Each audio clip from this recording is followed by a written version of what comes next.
Good evening, Rotorua. Tonight on City News, the Te Ara Ahi Cycleway was officially opened yesterday by Associate Tourism Minister Chris Tremain. The Lake Okaraka Fire Force has received a $10,000 Bay Trust grant towards its new rural fire truck.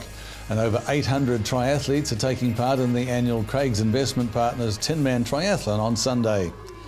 Associate Tourism Minister Chris Tremain officially opened the thermal bike trail from Rotorua to Ōrākei yesterday at a ceremony at Tupuia.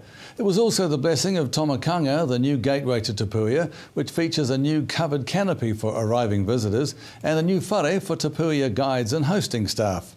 The Te Ara Ahi forms part of the National Cycleway and starts in the southern car park at the tourist attraction. Tupuia CEO Tim Cossett told the gathering they were honoured to have the entranceway, and he said it was appropriate for the cycleway to start with a ride through the thermal valley.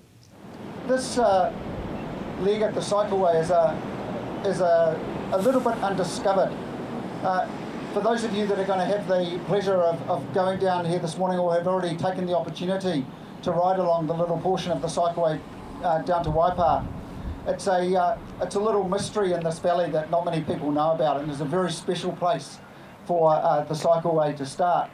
And others can tell the story of Hatupatu and Kuranaituku way better than I can. But it does.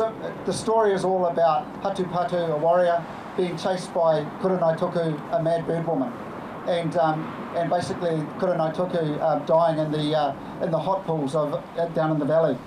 And it's a really symbolic story in the sense that we're going to be doing a not dissimilar thing, chasing other cyclists and chasing other people down through that valley, and in some small way just replicating what was some of those legends and myths that came out many, many years ago.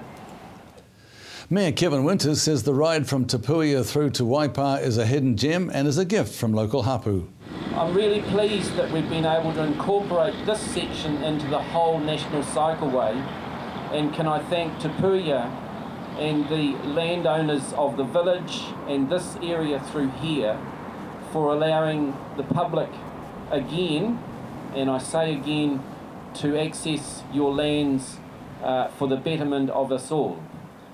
It is another one of those gifts that's come from Ngāti Whakaui that started 150 years ago for Whakaui to gift land for the people of Rotorua, the people of New Zealand, to enjoy the experiences that we have here today. So this is another gift.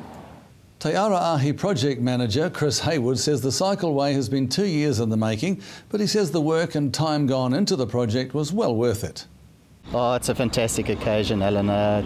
Just words can't explain how exciting it is to get to the stage where we can actually say we've got a cycleway. Local iwi and whānau are absolutely wrapped with the track as well.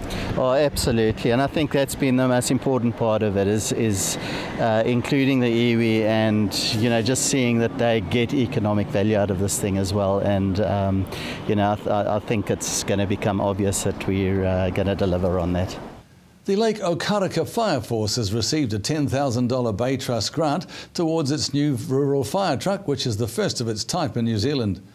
The grant was announced as part of Bay Trust's latest funding round, which saw more than $34,400 awarded to community groups in the Rotorua region. Senior firefighter Kieran Opert says the Lake Okaraka Fire Force is grateful for the Bay Trust's generous support towards the new heavy pump fire truck, which he's described as the organisation's dream machine because it's suitable for urban and rural firefighting. The Lake Okaraka community and surrounding area has a population of approximately 500 people, and the Lake Okaraka Fire Force is the first response for emergencies in the area. It also responds to emergencies in the Rotorua district, and some volunteers are New Zealand's seasonal firefighters who respond to national and international fires. Quest Apartments in the CBD have been open for just over 2 weeks, and managers Colin and Lisa McPhee say they couldn't have asked for a smoother opening. The Quest Apartments occupy the old State Insurance building, which was gutted and refurbished by local property developer Ray Cook. Colin McPhee says the apartments offer a unique accommodation experience in the CBD location, and he says along with visitors there's been a lot of locals popping in for a look around. We've had plenty locals actually coming through. We've had a couple of features in some of the local newspapers, and we've had quite a good feedback from that, and guests just people coming through to see what we have, and really popular. In sport tonight, Mount Maunganui will become a racetrack for over 800 triathletes on Sunday as the annual Craig's Investment Partners Tinman Triathlon takes place. The Sport Bay of Plenty sponsored event has been a mainstay on the New Zealand triathlon calendar for over 20 years and is considered to be the event that kick-starts the summer triathlon season. Elite athletes will get underway at 8 a.m. with over 750 age group athletes following them in waves every couple of minutes. Entrants will also be competing as individuals and in teams.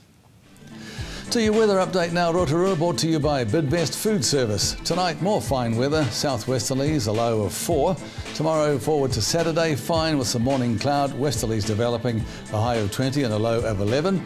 Forward to Sunday, again fine with some late drizzle, northwesterlies strengthening, and a high of 21 with a low of 15. And if you're heading out onto the lake, the marine forecast on Saturday is for westerlies, 15 knots developing late morning, waves less than half a metre, and fine weather with evening cloud. And don't forget to check out our program listings and upload your relevant videos. Go to tvrotorua.co.nz. And coming up after the break, we're at Elam Gallery to see their latest exhibition. We explore the new Living Room Collective retail space, and Alan Solomon talks with educator Shirley Hatch.